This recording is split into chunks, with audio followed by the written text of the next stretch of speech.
Mom, let me tell him. He seemed nervous. I just don't know. I trust him, and I'm glad he's our friend. Hi, Sam. Hi.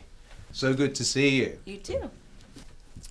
Hannah says that when you're finished, if you want to text her, I promised I'd let you know. So, have you spoken to your husband? He made a decision? Well, kind of.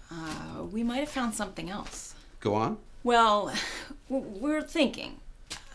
If it really is just between surgery or a back brace, it's just so sudden, and we'd like to exhaust all our options. That's understandable. I mean, it's a different kind of treatment, but look at this. I printed it out.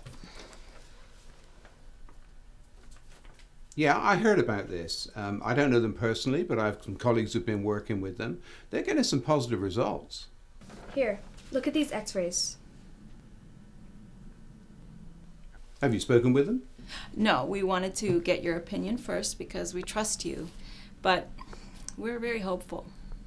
I think you need to be cautious. You know, how much, for example, the consultation fee that they charge. I mean, that fee alone will tell you what sort of people they are, I think. Well, the initial consultation to see if she's a good candidate is free. I mean, and they have published research to show that it works. Well, there's no real downside then. I think that, again, if it were my daughter, I'd want to think about every option. I think I want to explore everything. So, you know, you need to think about that, but sounds good.